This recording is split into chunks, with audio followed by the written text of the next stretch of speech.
ঘুম ভাঙবে তখন। ঘুম ভাঙলে কি করবেন? আল্লাহ আবার আসাদুল্লাহ জানল। ঘুম ভাঙলো তখন আল্লাহ শুকরিয়া আদায় করবেন না? যে আল্লাহ আর একটা দিন দিল, আরো কিছু সময় দিল, তাই না? বহু লোক আপনার মতো আমার মতো ঘুমাচ্ছে আর ওতেই চলে যাচ্ছে, ওই নিদ্রায় চির নিদ্রায় শায়িত হয়ে যাচ্ছে, দুনিয়া থেকে বিদায় নিচ্ছে। কিন্তু আল্লাহ কতবার দিনে রাতে আমরা আমাদের লাইফে যে আয়ুটা পেয়েছি এখন পর্যন্ত কতবার আমরা ঘুমিয়েছি, হাজার হাজার বার ঘুমিয়েছি। হ্যাঁ, এক এক দিনে 3 বার 4 বার অনেকে ঘুমাচ্ছে। একবার রাত্রে ঘুমাইলেন, রাতে ঘুম পড়ে, একবার সকালে ঘুমাইলেন, একবার জোহর পরে ঘুমাচ্ছেন না? হ্যাঁ, কতবার ঘুমাচ্ছেন তাহলে তো? আর কতবার আপনি জাগ্রত হচ্ছেন? এটি আল্লাহর নিয়ামত না? আল্লাহর নিয়ামতের ওপর শুকরিয়া আদায় করতে হবে। যত বেশি শুকরিয়া আদায় করবেন, যত আল্লাহর হাম পেশ করবেন, গুণগান করবে, তত বেশি আপনার সেই নিয়ামত বৃদ্ধি পাবে। লা ইন শাকারতুম লাযিদান্নাকুম। আল্লাহ শুকরিয়া জ্ঞাপন করুন, আল্লাহ আরো বাড়িয়ে দেবেন এবং আল্লাহ রাজি হয়ে যাবেন। আল্লাহর গুণগান করলে, আল্লাহর হামদোসানা করলে, শুকরিয়া আদায় করলে আল্লাহ সন্তুষ্ট হয়ে যান। আল্লাহকে সন্তুষ্ট করা সহজ। আপনি খুব ঘন ঘন, কারণ প্রতিটি মুহূর্তে আপনি নিয়ামত কিন্তু আপনি অনুভব করছেন। এই যে সুস্থ সহি সালামত আপনি বাসা থেকে বেরিয়ে ইসলামী সেন্টারে চলে আসলেন, রাস্তায় কোনো দুর্ঘটনার শিকার হলেন না, হোঁচট খেয়ে পড়লেন না, হ্যাঁ, কারো জুলমের শিকার হলেন না, কেউ আপনার সাথে খারাপ আচরণ করেনি। এই যে আলহামদুলিল্লাহ খাওয়া দাওয়া সেরেছেন, এই যে এশার সালাত পড়লেন, এই যে আলহামদুলিল্লাহ সুস্থ হয়ে বসে আছেন। অনেকে ঘুমাচ্ছে হয়তো বা ঘুম চাপছে, অনেকে অবাঞ্ছিত, হ্যাঁ, যে সে ফেসবুক নিয়ে, সোশ্যাল মিডিয়া নিয়ে, অথবা নিজের ছেলে মেয়ের সাথে মেতে ঘন্টার ঘন্টা টেলিফোনে মেতে আছে। আপনিও তো পারতেন সেটা করতে, কিন্তু আপনি 1 ঘন্টা বের করে ইসলামী সেন্টারে এসেছেন।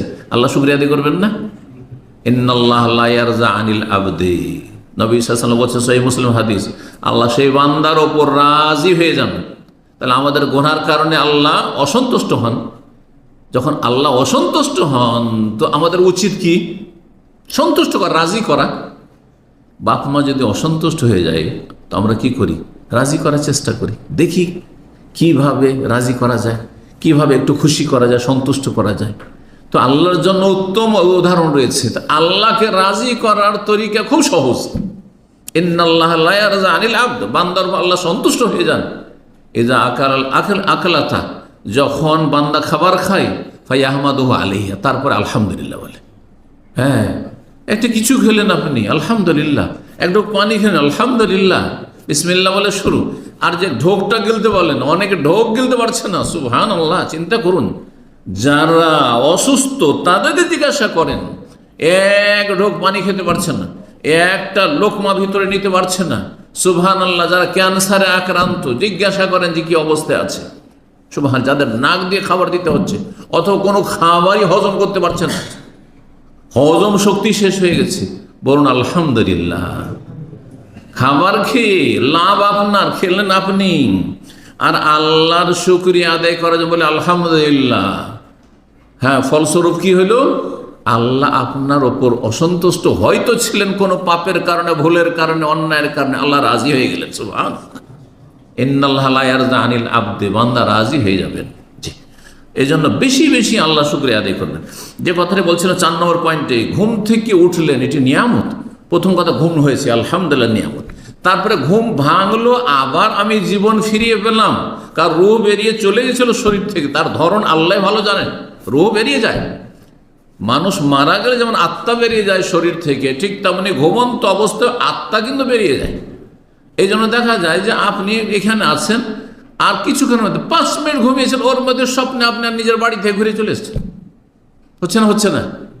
তাহলে এমনিতে ঘুমে আপনি স্বপ্ন দেখছেন, রূহ আপনার শরীর থেকে বেরিয়েছে, কিন্তু এ বের হওয়ার ধরন আল্লাহ ছাড়া আমরা জানি না।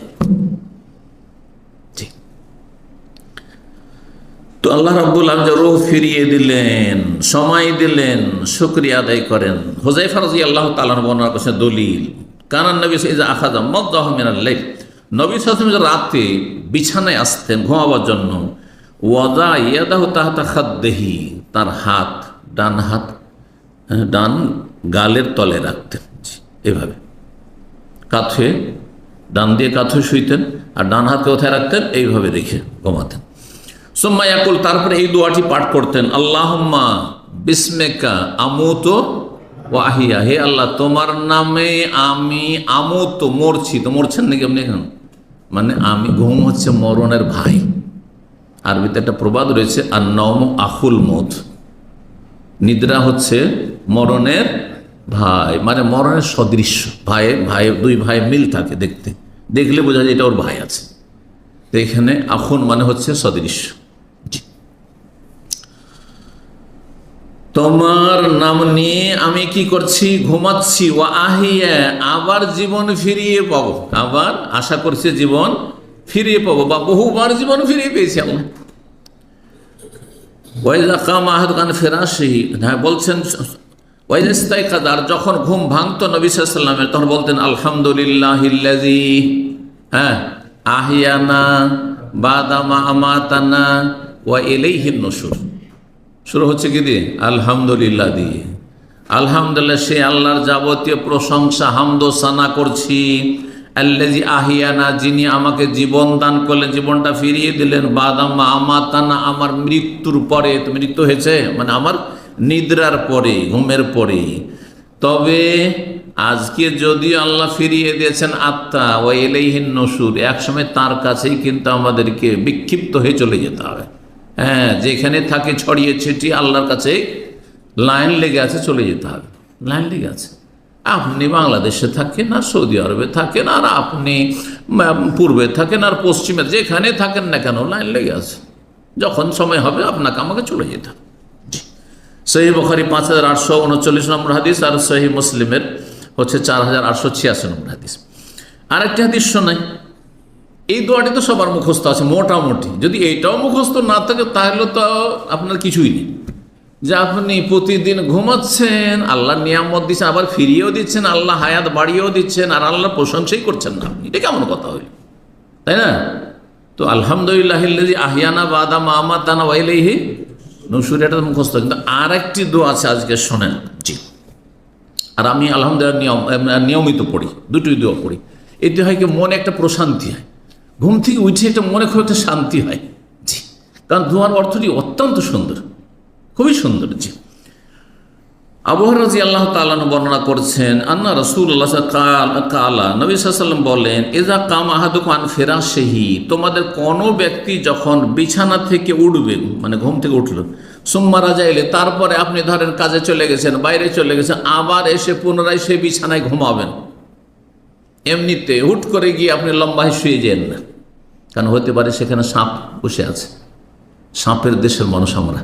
আরে সৌদি আরবে সাপ নাই, ভুলে যান না, এখান থেকে গেলে ওখানে গিয়ে মনে রাখবেন, যাই নামাজও সাপ থাকে। রাতের অন্ধকারে নামাজ পড়া দেশে ঝুঁকিপূর্ণ। হ্যাঁ, বিশেষ করে বর্ষাকালে। জি, তাই না?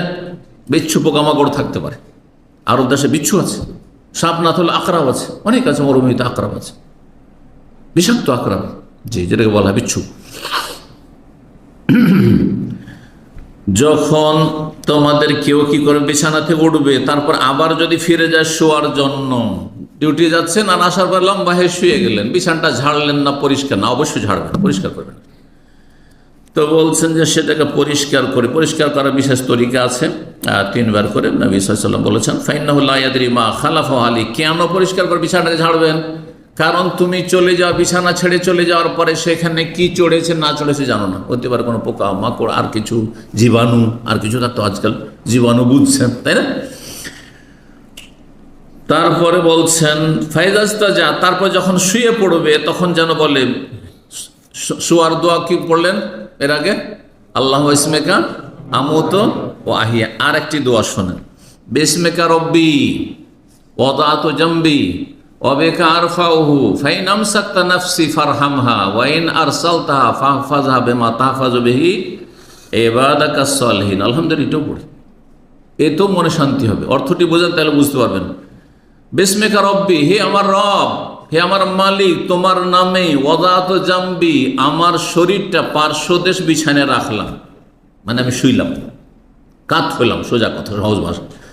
অবেকা আরফাউ, আর যখন বিছানা থেকে উঠবো সেটাও তোমার দেওয়া ক্ষমতায়, আমার কোনো ক্ষমতা নেই, তুমি যদি ক্ষমতা না দেয় যে বিছানায় শুয়ে আর উঠতেই পারবো না, থেকেই যাবো এরকমই।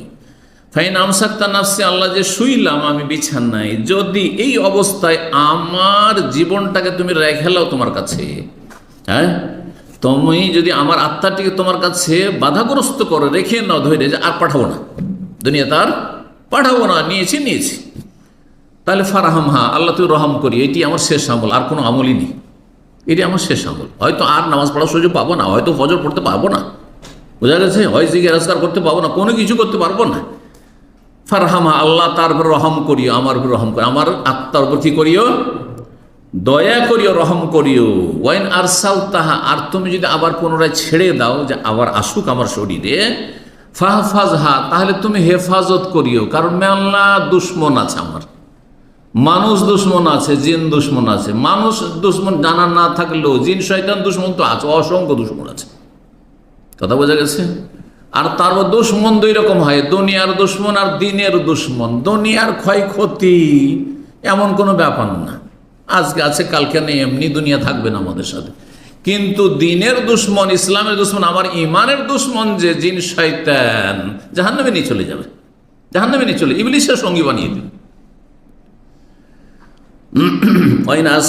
আমার রুহকে, আত্মাকে যদি তুমি ছেড়ে দাও আল্লাহ, ফাহফাজা, তাহলে তার তুমি হেফাজত করিও, বেমা তাহফাজু বিহি ইবাদাকা সালিহ, ওইভাবে যেইভাবে তোমার নেক বান্দাদের তুমি হেফাজত করে থাকো। এই নয় যে আল্লাহ আমাকে অসহায় ছেড়ে দিবে, ওইভাবেই হেফাজত করি, আমার সুরক্ষা করিও যেইভাবে তুমি সুরক্ষিত করেছো কাদেরকে, তোমার নেক বান্দাদেরকে, আম্বিয়া, সিদ্দিকিন, সোহাদা, সালেহিন, ভালো মানুষদেরকে। কত সুন্দর দোয়া, চিন্তা করেন যে আল্লাহ এই যে শুইলাম, যদি তুমি রেখে লাও আর আসতে না দাও তো রহম করি আল্লাহ, জাহান্নামে দিও না আল্লাহ। আর যদি ছেড়ে দাও আল্লাহ আবার আসতে দাও তো দুনিয়াতে অনেক দুশ্মন আছে আল্লাহ, দিন দুনিয়ার দুশ্মন আছে আল্লাহ, তুমি হেফাজত করি, আর ভালোভাবে হেফাজত করিও। নবী রসুলদের যেমন হেফাজত করেছো, কত দুশ্মন থেকেছে। দুশ্মনের বাড়িতে আল্লাহ মুসাকে মানুষ করে নিয়েছে, মুসা আল্লাহ সবচেয়ে বড় দুশ্মনের বাড়িতে, ফেরাউনের বাড়িতে। ইউসুফ আলাইহিস সালামকে এইভাবে মেরে ফেলার চেষ্টা করা হয়েছে, তারপরে তিনি আবার শাসক হয়ে গেছেন। এগুলি আল্লাহর বিশেষ হেফাজত, নেক বান্দাদের হেফাজত। দুনিয়া এক চাই, কিন্তু রব আর কিছু চান, দুনিয়ার চাওয়াতে কিছুই হয় না। ওইভাবে যদি আল্লাহ আপনার হেফাজত করেন, তাহলে কোনো শক্তি আমাদের ক্ষতি করতে পারবে না। এইরকম আল্লাহর আস্থা ভরসা থাকতে হবে, এইরকম ঈমান ইয়াকিন থাকতে হবে, আর সেই রকম ইবাদত বন্দেগীর কোয়ালিটিও থাকতে হবে। আল্লাহ বুঝার আমল করার যেন তৌফিক দান।